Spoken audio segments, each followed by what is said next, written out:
अपने 30 साल के करियर में पहली बार शाहरुख खान ने फुल फ्लेज्ड एक्शन फिल्म की है। 4 साल 1 महीना और 4 दिन बाद शाहरुख खान बड़े पर्दे पर वापसी कर रहे हैं। तो आइए इस एक्सप्लेनेशन से जानते हैं कि आखिर पठान फिल्म कैसी है। तो वीडियो को शुरू करते हैं और अगर वीडियो अच्छा लगे तो वीडियो को लाइक जरूर कीजिएगा और इसी तरह की वीडियोस पाने के लिए आप हमारे चैनल को सब्सक्राइब भी कीजिएगा ताकि आपको इसी तरह के लेटेस्ट और फ्रेश कंटेंट मिलते रहे। तो फिल्म की कहानी शुरू होती है 2019 के पाकिस्तान से, जहां उन्हें न्यूज के द्वारा पता चलता है कि भारत के कश्मीर में अनुच्छेद 370 को रद्द कर दिया गया है और इस फैसले से पाकिस्तान तिलमिला जाता है। पाकिस्तान का ही एक जनरल होता है जिसका नाम जनरल कादिर होता है और वह भारत के इस निर्णय पर उसे सबक सिखाने के लिए आउटफिट एक्स नामक एक ऐसे आतंकी गिरोह का सहारा लेता है जिसका लीडर जिम होता है। जिम की बात करें तो जिम एक समय में रॉ का जाबाज और देशभक्त एजेंट हुआ करता था, मगर एक मिशन में उसकी गर्भवती पत्नी को उसके सामने क्रूरता से मार दिया जाता है। दरअसल जिन लोगों ने जिम को और उसकी पत्नी को किडनैप किया था उन लोगों ने सरकार से 10 करोड़ रुपए मांगे थे, लेकिन सरकार उन्हें 10 करोड़ रुपए नहीं दे पाई, इसलिए उन लोगों ने जिम की पत्नी को मार दिया। और साथ ही इंडियन गवर्नमेंट को ये भी लग रहा था कि उन लोगों ने जिम को भी मार दिया है, लेकिन जिम अभी जिंदा है और अब उसके अंदर देश के लिए नफरत और प्रतिशोध की भावना प्रबल हो जाती है। वह देश के दुश्मनों के साथ मिलकर अपने ही देश को तहस नहस करने के लिए आमादा हो जाता है। तो यहाँ पर जनरल कादिर जिम से हाथ मिला लेता है और भारत को तहस नहस करने के लिए वो एक मिशन को तैयार करते हैं और ये सीन यहीं पर कट होता है। अब आगे अफ्रीका की एक जगह को दिखाया जाता है जहाँ पर की हथियारों की स्मगलिंग होती है और यहाँ पर हमें पता चलता है कि जिम ने यहीं से एक बहुत बड़ी मिसाइल को खरीदा है, जिस मिसाइल की डील राफे नाम का आदमी करने के लिए आया था और राफे दरअसल में जिम का ही आदमी होता है। तभी राफे को पता चलता है कि इन लोगों ने एक अनजान शख्स को बंदी बना कर रखा है और उसे काफी टॉर्चर भी कर रहे हैं। जिसके बाद राफे जब उससे मिलने के लिए जाता है तो उसे पता चलता है कि ये आदमी कोई और नहीं बल्कि पठान है और वो अभी जिंदा है। जिसके बाद यहाँ पर एक तगड़ी फाइट होती है और पठान इन सभी लोगों को चुन चुन कर मार देता है। आखिर में वो राफे को पकड़कर अपने साथ ले जाने भी लगता है। पठान यहाँ पर राफे को अपने हेलीकॉप्टर से बांध देता है और गोलीबारी के बीच से ही वो राफे को यहाँ से ले जाने में कामयाब भी हो जाता है। जिसके बाद इंडिया में प्रेजेंट के सीन को दिखाया जाता है जहाँ पर रॉ की हेड जो कि ऑफिसर नंदनी होती है और पेरिस की सीसीटीवी फुटेज के द्वारा उन्हें एजेंट रूबीना के बारे में पता चलता है जो कि आईएसआई की एजेंट है और ये लोग उसे कई दिनों से ढूंढ भी रहे हैं। तो जैसे ही इन्हें रूबीना की लोकेशन पता चलती है तो ये लोग तुरंत ही रूबीना को पकड़ने के लिए पेरिस के लिए निकल पड़ते हैं, जिसमें कि उसका साथी आलोक और नंदिनी मैडम अपने प्राइवेट जेट से पेरिस की तरफ निकल पड़ते हैं। रास्ते में ही उसका साथी आलोक नंदिनी मैडम से पूछता है कि आखिर ये पठान कौन है, क्योंकि हर जगह सिर्फ उसके ही चर्चे हैं। जिसके बाद नंदिनी मैडम उसे पठान की स्टोरी बताना शुरू करती है और कहानी फिर से फ्लैशबैक में पहुंच जाती है। यहाँ पर नंदिनी मैडम उसे बताती है कि पठान हमारे रॉ का एक एजेंट हुआ करता था। उसने रॉ के साथ मिलकर कई सारे ऑपरेशंस किए और हर ऑपरेशन में वो सफल रहता था। जिसके बाद उसने कुछ ऐसे लोगों के नाम सजेस्ट किए जिन्हें आर्मी ने रिटायर्ड कर दिया है। दरअसल उन ऑफिसर को चोट या फिर इंजरी हो जाया करती थी तो आर्मी उन्हें रिटायर्ड कर दिया करती थी, लेकिन यहाँ पर पठान उन्हें बताता है कि भले ही आप उन्हें रिटायर्ड कर देते होंगे लेकिन देश के प्रति उनके अंदर जोश जुनून और जज्बा आज भी जिंदा है और पठान चाहता है कि इन लोगों को फिर से काम मिले और इनके साथ मिलकर वो एक टीम बनाए, जिस टीम का नाम वो लोग जोकर रखते हैं। तो जोकर टीम बन जाती है और इन्हें अपना पहला मिशन भी मिल जाता है जो कि दुबई में ऑपरेट होने वाला था। दरअसल इन्हें खबर मिली है कि एक टेररिस्ट ऑर्गेनाइजेशन प्रेसिडेंट को मारने वाले हैं जो कि दुबई में थे, इसलिए टीम जोकर तुरंत ही दुबई पहुंच जाते हैं उन्हें प्रोटेक्ट करने के लिए। और जिस रास्ते से प्रेसिडेंट आ रहे थे उस पूरे रास्ते को पूरी तरह से सिक्योर कर दिया जाता है, जहां तहां पर स्नाइपर भी लगे हुए थे। लेकिन आगे हमें पता चलता है कि वो टेररिस्ट ऑर्गेनाइजेशन यहाँ पर प्रेसिडेंट को मारने के लिए नहीं आए थे, बल्कि वो तो इंडिया के कुछ साइंटिस्ट थे जिन्हें वो अगवा करने के लिए आए थे और वो कामयाब भी हो जाते हैं, क्योंकि इस टेररिस्ट ऑर्गेनाइजेशन के पूरे मिशन के पीछे जिम का हाथ होता है और जिम ही उन्हें अगवा करने के लिए आता है। जिसके बाद वो उन दोनों साइंटिस्ट को अपने हेलीकॉप्टर से ले जाने लगता है, लेकिन तभी एंट्री होती है पठान की और पठान उन्हें रोकने के लिए पूरी कोशिश करने लगता है। जिसके बाद पठान और जिम के बीच में एक तगड़ी फाइट होती है जिसमें कि जिम पठान के ऊपर हावी रहता है, लेकिन आखिर में जिम पठान से उन साइंटिस्ट को अपने साथ ले जाने में कामयाब भी हो जाता है। तो ये मिशन तो टीम जोकर के हाथ से निकल चुका था। जिसके बाद वो दुबई की इन्वेस्टिगेशन करना शुरू करते हैं तो डार्क वर्ल्ड में उन्हें एक रक्तबीज नाम के कोडवर्ड के बारे में पता चलता है और जिन लोगों ने दुबई में अटैक किए थे उनके अकाउंट में रूबीना ने पैसे ट्रांसफर किए थे और रूबीना फिलहाल स्पेन में है, इसलिए पठान को तुरंत ही स्पेन भेजा जाता है। अब आगे स्पेन में रुबीना मोहसिन को दिखाया जाता है जो कि एक बीच पर डांस कर रही होती है और यहाँ पर पठान की नजर उस पर पड़ चुकी थी। पठान यहाँ पर रुबीना को बहलाने की कोशिश कर रहा था और वो कामयाब भी हो जाता है। जिसके बाद जब पठान रुबीना के पीछे जाता है तो आगे हमें पता चलता है कि रुबीना दरअसल में जिम के साथ काम करती है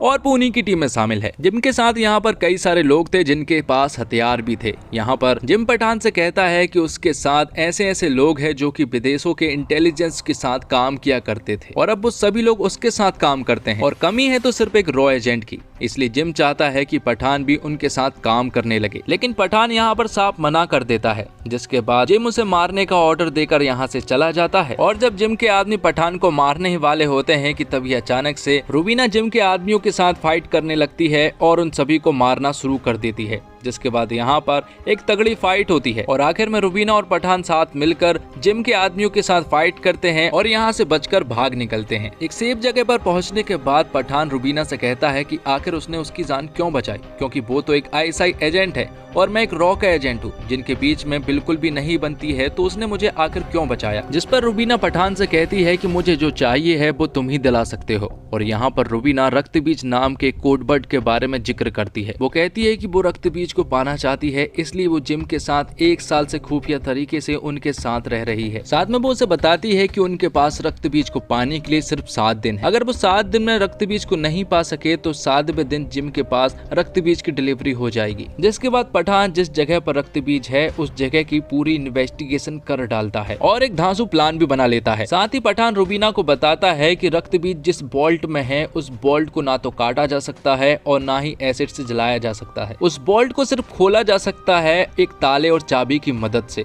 और वो ताला चाबी अलग अलग इंसानों के पास है और वो दोनों इस बोल्ट के एक दूसरे के विपरीत दिशा में रहते हैं। तो ताला है बोल्ट के 10 किलोमीटर दूर गिरिगर अंकल के पास और चाबी है बोल्ट के दूसरे विपरीत दिशा के 16 किलोमीटर कैरन आंटी के पास। लेकिन इन्हें पाने के लिए भी उन्हें कैरन और गिरिगर के फिंगरप्रिंट चाहिए थे, लेकिन किसी तरह से ये लोग कैरन और गिरिगर से फिंगरप्रिंट हासिल कर लेते हैं। लेकिन अब इनके पास सिर्फ 10 मिनट है उस बोल्ट को खोलने के लिए और अगर वो 10 मिनट में नहीं खोल पाए तो पूरा का पूरा बोल्ट लॉक हो जाएगा और ये लोग वहीं पर फंस जाएंगे। तो 10 किलोमीटर और 16 किलोमीटर के इन फासले को तय करने के लिए वो हेलीकॉप्टर की मदद लेते हैं और किसी तरह से जल्द उस बोल्ट वाली छत पर पहुंच जाते हैं। अब वो लोग बोल्ट के अंदर भी पहुंच जाते हैं। वो लोग कुछ लेट हो चुके थे, लेकिन जब वो अंदर जाकर रक्तबीज को हासिल कर लेते हैं तो यहाँ पर हम देखते हैं कि रुबीना पठान को धोखा दे देती है और वो उसे उसी बोल्ट में छोड़कर भाग निकलती है। जिसके बाद पठान को पता चलता है कि दरअसल रुबीना जिम के साथ थी और हमेशा से जिम के साथ ही काम किया करती थी। दरअसल रुबीना और जिम को मालूम था कि अगर रक्तबीज को बोल्ट से निकालना है तो ये काम सिर्फ पठान ही कर सकता है,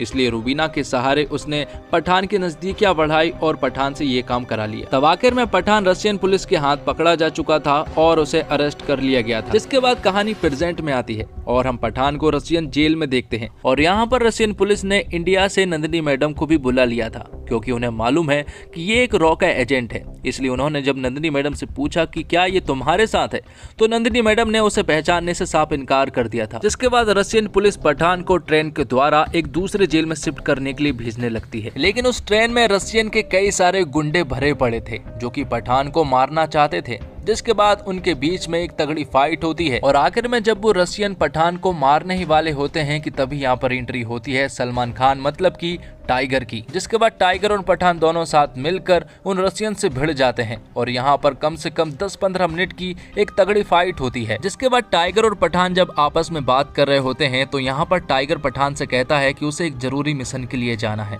और हो सकता है कि उसे पठान की जरूरत पड़े। तब पठान उससे कहता है कि वो हमेशा उसके लिए तैयार रहेगा, इसलिए वो यहाँ पर बाधा भी करता है। अब आगे हम नंदिनी मैडम को देखते हैं जो कि पठान के पास आई थी। दरअसल रशियन जेल में कोर्ट के द्वारा पठान ने बता दिया था कि उसे लेने के लिए टाइगर आ रहा है। तब नंदिनी मैडम भी पठान को बता देती है कि रुबीना उन्हें मिल चुकी है और वो पेरिस में है। तब पठान तुरंत ही रुबीना को पकड़ने के लिए पेरिस निकल पड़ता है और फाइनली उसे पकड़ भी लेता है, जहां रुबीना पठान को सब कुछ सच बता देती है कि आखिर जिम का प्लान क्या है। वो उसे बताती है कि जिम रक्तबीज के जरिए एक नया म्यूटेंट वायरस बना रहा है, इसलिए उसने इंडिया के उन 2 साइंटिस्ट को अगवा किया था। रुबीना बताती है कि ये वायरस कोविड-19 से भी ज्यादा घातक रहने वाला है। इस वायरस से लोग तुरंत ही मारे जाएंगे, इसलिए इसे अगर किसी सिटी पर टारगेट किया जाए तो पूरी की पूरी सिटी आधे घंटे के अंदर साफ हो सकती है। इसलिए रुबीना पठान का साथ देने के लिए कहती है और वो उससे कहती है कि इस बार वो उसे धोखा नहीं देगी, क्योंकि अब बात मासूम लोगों की जान की है। अब एक अनजान जगह पर हम जिम को देखते हैं और उसके साथियों के साथ वो एक लैब में एंट्री करता है, जहां पर कि उसने उस म्यूटेंट वायरस स्मॉल पॉक्स को बना लिया था। जिम ने उन वायरस को 2 अलग अलग मेटल बॉल में भर दिए थे और अब वो इसका इस्तेमाल करने के लिए भी रेडी थे। लेकिन तभी एंट्री होती है पठान की जोकर टीम की और वो तुरंत यहाँ पर पहुंचकर तबाही मचाना शुरू कर देते हैं। जोकर टीम के साथ अब रुबीना भी मिल चुकी थी और ये बात जिम को भी मालूम पड़ चुकी थी और जिम को ऐसा लग रहा था कि अब वो नहीं बचने वाली, इसलिए वो उन दोनों मेटल बॉल को लेकर यहाँ से भाग निकलता है, जिसके पीछे पठान भी लगा हुआ था और रुबीना भी। रुबीना एक बॉल को हासिल भी कर लेती है, लेकिन तभी जिम बीच में ही एक बड़ा सा धमाका करता है, जिसके साथ ही बॉल के साथ साथ रुबीना पानी के अंदर चली जाती है और वो डूबने भी लगती है। लेकिन आखिर में पठान पानी में कूदकर रुबीना की जान बचा लेता है और उस मेटल बॉल को भी बाहर निकाल लेता है। तो एक मेटल की बॉल जिम लेकर चला गया था, तो वहीं दूसरी बॉल पठान यानी कि रॉ के पास थी। पठान चाहता था कि ये मेटल की बॉल को वो डिस्ट्रॉय कर दे, लेकिन मेजर लूथरा चाहते हैं कि वो इस वायरस को चेक करे और इसका एंटीट्यूड बनाए। साथ ही वो यहाँ पर रुबीना को अरेस्ट कर लेते हैं, क्योंकि वो ISI की एजेंट थी, इसलिए बेरहमी से रुबीना को अरेस्ट कर लिया जाता है। पठान उससे वादा करता है कि उसे कुछ नहीं होगा और वो उसे छुड़ा भी लेगा। तब उस मेटल की बॉल को लैब में भेजा जाता है परीक्षण के लिए। उस बॉल में 3 लेयर थी और उसे खास तरह से डिजाइन भी किया गया था। जब उन तीनों लेयर को खोला जाता है तो साइंटिस्ट को पता चलता है कि उस बॉल के अंदर कोई वायरस नहीं है, बल्कि मिनरल वाटर है। तभी जिम यहाँ के सिस्टम को हैक करके वीडियो कॉल पर आता है और वो सभी से कहता है कि उसका मिशन सक्सेसफुल हो चुका है। वो उन्हें बताता है कि जब तुमने इस बॉल को खोला था तभी उसका मिशन सक्सेसफुल हो चुका था। वो उन्हें बताता है कि जब तुम इस बॉल को 3 लेयर में खोल रहे थे तभी वो वायरस सभी के संपर्क में आ चुका था और अब वो पूरे लैब में पूरी तरह से फैल चुका है और चंद मिनटों में ही तुम सभी की मौत भी हो जाएगी। साथ ही वो यहाँ पर सरकार से नेगोशिएशन भी करता है। वो उनसे कहता है कि अभी भी उसके पास एक बॉल मौजूद है और वो नहीं चाहता है कि इस बॉल को वो किसी अनजान सिटी पर भेजे। वो इंडिया की किस सिटी पर इस बॉल को भेजेगा वो उसे भी नहीं मालूम है, लेकिन वो चाहता है कि इस बॉल के बदले में उसे कुछ मिले। जिम कहता है कि उसे कश्मीर चाहिए और अगर उसे कश्मीर नहीं मिलता है तो वो मिसाइल के जरिए इस मेटल बॉल को एक अनजान सिटी पर छोड़ देगा और साथ ही वो गवर्नमेंट को 24 घंटे देता है और ये सीन यहीं पर कट होता है। दूसरी तरफ हम देखते हैं कि उस लैब में ऑफिसर नंदिनी भी मौजूद थी और उसके साथ साथ कई सारे साइंटिस्ट भी मौजूद थे।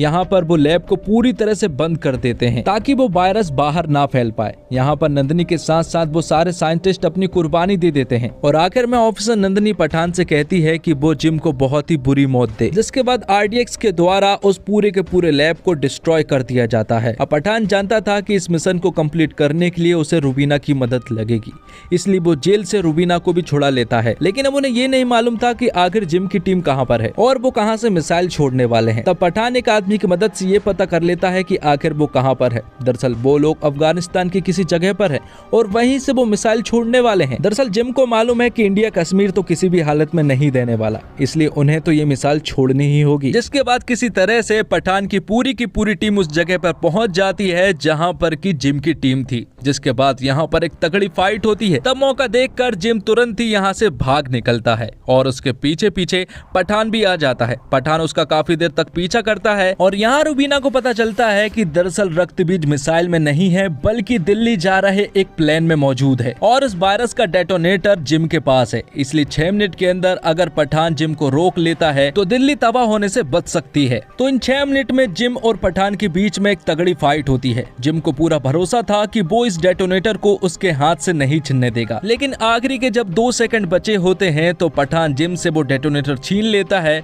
और दिल्ली को तबाह होने से बचा लेता है।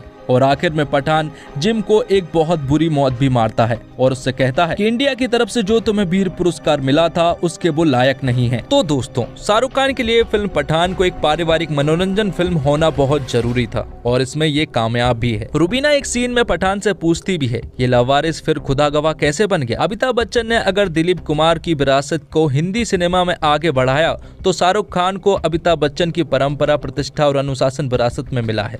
वह उसे संभालने की पूरी जद्दोजहद इस फिल्म में करते दिखते हैं। पठान आखिर में जाकर टाइगर से कहता है 30 साल हो गए ये सब करते करते, लेकिन इसे नए लड़के पर नहीं छोड़ सकते, खुद ही करना होगा।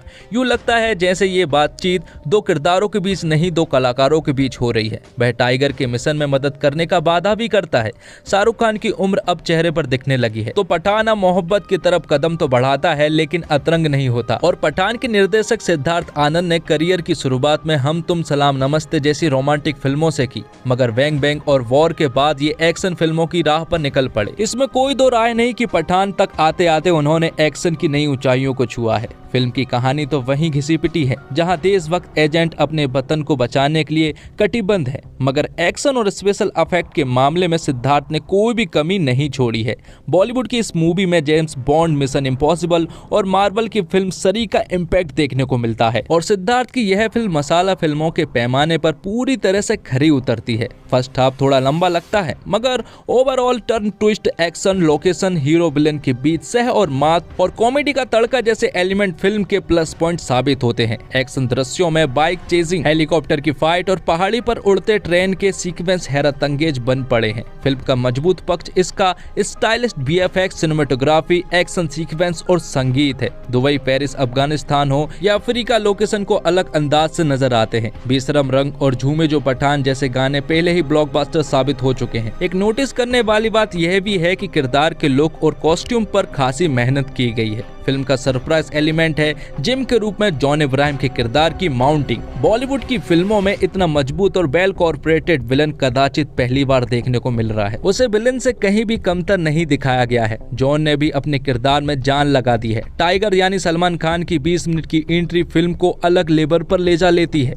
सलमान की मौजूदगी से फिल्म को बहुत फायदा मिला है। शाहरुख, सलमान की जुगलबंदी और एक्शन दर्शकों को हाथों हाथ मिल जाते हैं, और दीपिका पादुकोण की मौजूदगी पर्दे पर करंट पैदा करती है। उन्होंने रुवीना जैसी स्पाई गर्ल की विभिन्न परतों को खूबी से जिया है। बॉलीवुड हीरोइन को हीरो और विलन के साथ एक्शन दृश्यों में कमतर दिखाना अच्छा लगता है। डिम्पल कपाड़िया और आशुतोष राणा ने अपनी भूमिका में प्राण फूंक दिए हैं, और शाहरुख को फिजिक्स और लॉजिक को दरकिनार करने वाला एक्शन करते देखकर मजा आ जाता है। फिर चाहे वो हेलीकॉप्टर के ब्लेड पर पैर रखकर नीचे उतरते हो या फिर ट्रेन में लड़ाई करते। ये ट्रेन वाला सीन सिंगल टेक में लिया गया, यानी कैमरा कट नहीं हुआ है। आमतौर पर जब ज्यादातर एक्शन सीन्स का जिम्मा स्टंट डबल पर आ जाता है, लेकिन इस सीन को देखकर लगता है कि शाहरुख ने बाकी एक्शन पर बहुत मेहनत की है। अगर ऐसा ही रहा तो मैं उन्हें आगे भी एक्शन वाले अवतार में देखना चाहूंगा, बस वो अगली बार अपनी भारी आवाज में ना बोले, जैसा पठान और रईस दोनों में किया है। सिद्धार्थ आनंद ने वॉर में क्लियर कर दिया था कि वो एक्शन के स्टाइल वाले पहलू में रुचि रखते हैं, इसलिए वो इसी तरह की फिल्में बनाएंगे। और फिल्म में कुछ सीन तो वाकई कमाल के थे, जैसे कि बंदूक हवा में उछल रही है तो आपका कैमरे उसके साथ चल रहा है। मिशन इम्पॉसिबल और फास्ट एंड फ्यूरियस जैसे फिल्मों की याद आती है।